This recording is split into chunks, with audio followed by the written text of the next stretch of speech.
इस टॉपिक पे हम लोग पढ़ेंगे कि why power sharing is desirable. सत्ता की साझेदारी की आवश्यकता क्यों, जरूरी क्यों। सैंडविच आया घर में, बर्गर आया, एक ही बर्गर आया। अब एक बर्गर में 3 आदमी है, खाना है, तो बर्गर अगर बांट के ठीक से नहीं काटोगे तो झगड़ा आ जाएगा। ऐसे भी झगड़ा आता है।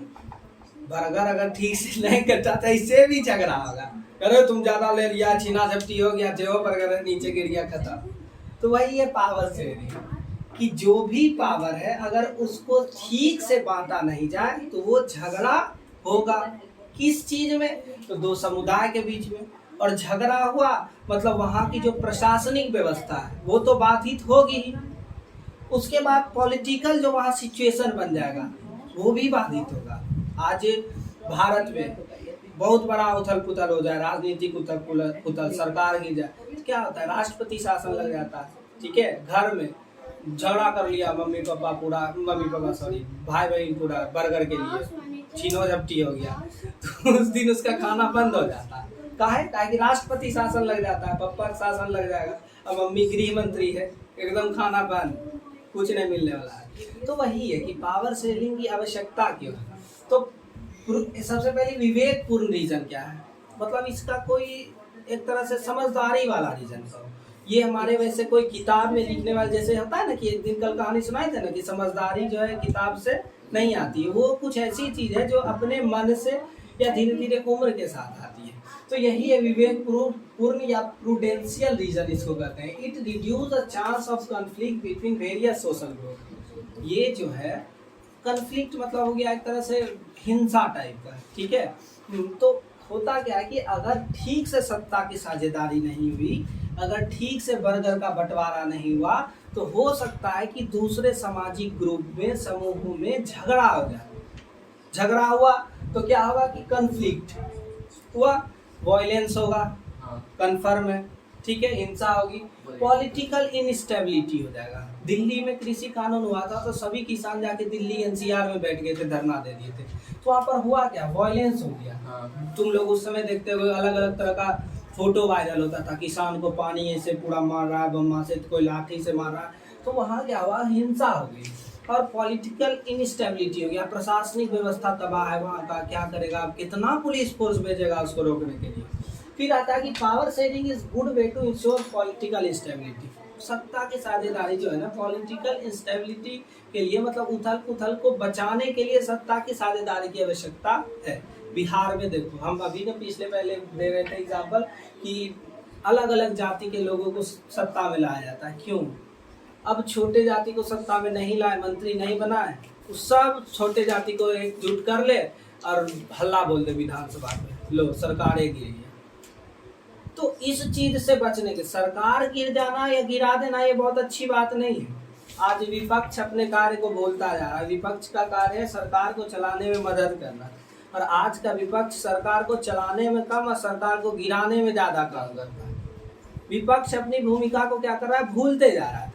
तो उसी तरह से क्या किया जाता है कि सबसे पहली बात, विवेकपूर्ण रीजन क्या है कि ये कन्फ्लिक्ट को रोक देता है। क्या? सत्ता की साझेदारी। बताए ना, बर्गर आया, ठीक से बांट दो, झगड़ा नहीं होगा। लेकिन कितनों बांटो, झगड़ा होने हैं। तो वही है कि वायलेंस नहीं होगा, पॉलिटिकल इनस्टेबिलिटी नहीं होगी, उथल पुथल नहीं होगा। उसके बाद क्या है कि power sharing will bring out better outcome. सत्ता की साझेदारी हो गई तो अच्छे अच्छे तुमको क्या मिलेंगे, वो मिलेगा आउटकम्स, मतलब एक तरह से परिणाम मिलेगा अच्छा से। सत्ता के साथ दोनों भाई बहन झगड़ा करता है खूब, एगो को भेज दो पटना, एगो को भेज दो बनारस, दोनों डीएसपी बन के निकलेगा और दोनों घर में झगड़ा कर रहा है, बुढ़ारी तक झगड़े करते रह जाएगा। पता चलेगा किसी का नाक टूट गया है, किसी का कान टूटा है, किसी का आँख फूट गया। तो यही चीज़ है। अब आता है कि मॉरल रीजन क्या है, नैतिक। मॉरल साइंस पढ़ते हो ना, तो वही नैतिक रीजन क्या है इसका। सबसे पहली बात तो power sharing is the spirit of democracy. Power sharing, सत्ता की जो साझेदारी, वो लोकतंत्र की आत्मा है। लोकतंत्र का मतलब भी होता है कि वैसी शासन व्यवस्था जिसमें जनप्रतिनिधि को लोगों के द्वारा चुन के भेजा जाए और वो जनप्रतिनिधि लोग के हित में कार्य को करे। यही है लोकतंत्र का मतलब। तो लोकतंत्र है, जनता चुन के भेजी, तो जनता को इस चीज का जो है अधिकार है कि उसके बीच में सत्ता का बंटवारा ठीक तरीके से हो, उसको अनदेखा नहीं किया जाए, क्योंकि वो भी देश के विकास में कार्य दे रहे हैं, मदद कर रहे हैं। जरूरी नहीं है कि गुपचुप बेचने वाला जो है देश की सेवा नहीं कर रहा है। अलग अलग एग्जाम में जाओगे, एक बार पूछा गया था आईएएस के एग्जाम के इंटरव्यू में कि आप आईएएस काहे बनना चाहते हैं, तो बोला देश की सेवा करने के लिए। तो देश की सेवा तो एक तो कोई भी कर रहा है, सब सेवा कर रहा है। क्या झाड़ू जो लगा रहा है वो देश की सेवा नहीं कर रहा? कर रहा है, अपना पॉइंट ऑफ व्यू है। फिर आता है कि people have right to be consulted on how they have to be govern. लोकतंत्र है ना, अपनी जनता के द्वारा चुन के भेजी गई सरकार है, तो उसको ये अधिकार है कि हमारे बीच में सत्ता की साझेदारी हो और हमको किस तरीके से सत्ता में बंटवारा दिया जाए या सत्ता में हिस्सेदारी दिया जाए। समझ रहे हो कि उनको अधिकार है कि हम ही न चुन के भेजे हैं जी, तो हमको अनदेखा आप नहीं कर सकते। आज किसी भी तरह की सरकार बनती है तो किसी अभी 2000 कितना में चुनाव हुआ, 14 के बाद 19 में, 2019 में जो चुनाव हुआ तो लोगों के द्वारा कहा गया कि बीजेपी की जो सरकार बनी सिर्फ हिंदुओं के वोट से बनी। ये झूठ है। अगर पूरे मुस्लिम समुदाय के लोग अगर नोटा डाल दे तो क्या बीजेपी, क्या कोई सरकार बहुमत में नहीं आ सकता? कोई भी सरकार नहीं। तुमको सरकार बनाना है, सत्ता में रहना है तो सभी समुदाय, सभी जाति के लोगों को लेके चलना पड़ेगा। आज सब लोग गाली देते हैं नीतीश कुमार को, कुर्मी कुर्मी करके। तो अगर आपको लगता है कि कोई ब्राह्मण समाज के लोग, कोई क्षत्रिय समाज के लोग उनको वोट नहीं देते, सब विरोध कर देते, तो क्या उनकी सरकार बनती? नहीं बनती। तो आप अगर सभी के वोट से आए हैं तो सबके आपको राइट्स को, सबके अधिकारों को आपको मिला जुला के चलना पड़ेगा। ठीक है, तो उनको ये अधिकार है कि हम वोट दिए, हम सरकार बनाने में हिस्सेदारी किए हैं, हिस्सेदार हैं, तो आप सत्ता का बंटवारा हमारे साथ भी ठीक तरीके से करें। छोटे जाति के लोग, अति पिछड़ा वर्ग का राष्ट्रीय अध्यक्ष बना दिया गया, अच्छी बात है, सत्ता की साझेदारी हो रही है। आप जल परिवहन मंत्री बना दीजिए, उप मुख्यमंत्री बना दीजिए। अभी देखो सत्ता की साझेदारी का बहुत अच्छा उदाहरण देते हैं, समझो। अभी से कुछ दिन पहले बिहार में एक सीएम थे, 2 उप मुख्यमंत्री थे, समझो। मुख्यमंत्री कितना थे उस टाइम? एक ही, नीतीश कुमार। लेकिन समझने का प्रयास करोगे तो बहुत अच्छा समझोगे। नीतीश कुमार की पार्टी को शायद 45 या 46 सीट आया था, ठीक, और बीजेपी को शायद 76 सीट आया था, शायद, कंफर्म नहीं बना सकते। मतलब नीतीश कुमार जी मुख्यमंत्री तो बने हैं, लेकिन ज्यादा सीट किसके पास है? बीजेपी के पास। तो मुख्यमंत्री तो तुम्हारा एक ही थे, सीट ज्यादा मुख्यमंत्री के पास है, बीजेपी के पास है। इसलिए बीजेपी के पार्टी से कितना उप मुख्यमंत्री बनाया गया था? 2 को। और अच्छा जो मंत्रिमंडल है वो भी बीजेपी के हाथ में था। स्वास्थ्य मंत्री मंगल पांडे, स्वास्थ्य मंत्री उन्हीं के हाथ में था। वित्त मंत्री तारकिशोर यादव उन्हीं के हाथ में था। क्यों? क्योंकि इनके पास मेजोरिटीज्म है, ज्यादा विधायक है। तो आपको सत्ता का साझेदारी इस प्रकार से करना पड़ेगा कि लोगों को या बीजेपी वाले को ये नहीं लगे कि हमको दरकिनार कर दिया जा रहा है।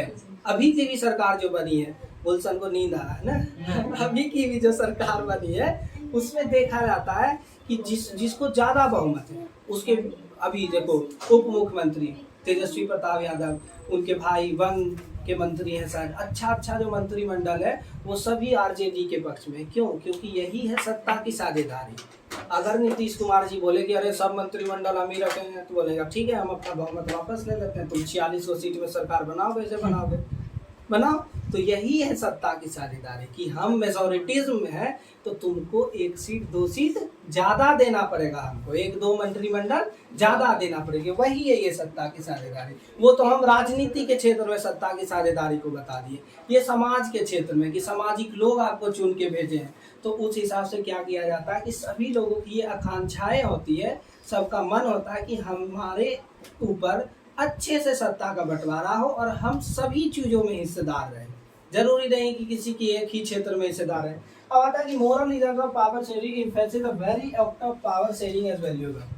सत्ता की साझेदारी नैतिक तर्क यही देता है कि ये जो है बहुत सारा एक्ट जो ऐसा है, बहुत सारी ऐसी व्यवस्था है कि जो पावर शेयरिंग सत्ता की साझेदारी को बहुत महत्वपूर्ण बनाती है। अगर सत्ता का साझेदारी ठीक तरीके से नहीं हो तो सरकार भी गिर सकता है। गिरा ना सरकार आज से 1 महीना पहले। तो सत्ता की साझेदारी ठीक से नहीं हो, मतभेद हो, तो सरकार भी आपकी क्या आ सकती है, गिर सकती है।